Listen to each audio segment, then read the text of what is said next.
नमस्कार मित्रांनो, मी तुमचा मित्र आज तुम्हाला खूप छान अशी एक बोधकथा सांगणार आहे. उंदीर, कोंबडा आणि मांजर. एका बिळात एक उंदराचे पिल्लू राहत होते. त्याचं नाव चिट्टी असे होते. ते जन्मल्यापासून बिळाबाहेर कधीच आले नव्हते. एकदा ते उंदराचे पिल्लू चिट्टी पहिल्यांदाच आपल्या बिळातून बाहेर पडले होते. ते इकडे तिकडे फिरून पुन्हा बिळात गेल्यावर आपल्या आईस म्हणते, आई, ज्या या लहानशा जागेत लहानाचे मोठे केले, ती जागा सोडून आज मी बाहेर जाऊन आलो. तेथे मी जी फौज पाहिली ती काही विलक्षणच. रस्त्याच्या बाजूने फिरत असता मी दोन प्राणी पाहिले. त्यापैकी एक प्राणी फार गडबड्या स्वरूपाचा असून त्याच्या डोक्यावर तांबड्या रंगाचा तुरा आहे. तो प्राणी जेव्हा जेव्हा आपली मान हलवी तेव्हा तेव्हा तो तुराही हलत असे. मी त्याची ही मौज पाहत आहे. इतक्यात त्याने आपले दोन्ही हातही हलवले आणि असा काही कर्कश शब्द केला की ज्याने मला माझ्या कानठळ्याच बसून गेल्या. दुसऱ्या प्राण्याची गोष्ट ऐक.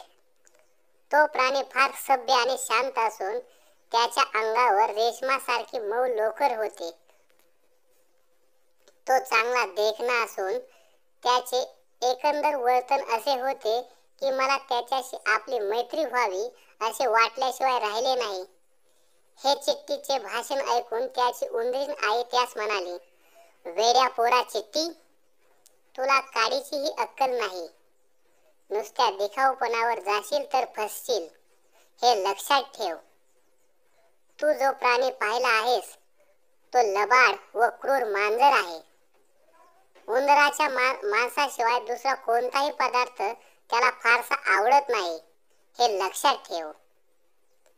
तात्पर्य: बाह्य देखावा आणि सौंदर्य यावरून माणसाच्या अंतरंगाची परीक्षा होणे शक्य नाही. नमस्कार मित्रांनो, आपल्या सुद्धा आयुष्यात अशा प्रकारचे निरनिराळे व्यक्ती आपल्या आयुष्यात येत असतात. त्यांना योग्य ठिकाणी ओळखणे हे महत्त्वाचे असते. हाच बोध या गोष्टीमधून आपल्याला घ्यायचा आहे आणि आपले आयुष्य योग्य, सुखकर, सोयीस्कर कसे होईल हे पाहायचे आहे. तुम्हाला ही गोष्ट ऐकून काय वाटले ही याची प्रतिक्रिया अवश्य द्या. म्हणजे त्या प्रतिक्रियेनुसार तुम्हाला पुढील गोष्टींमध्ये योग्य ते सुधारणा करण्यात येईल.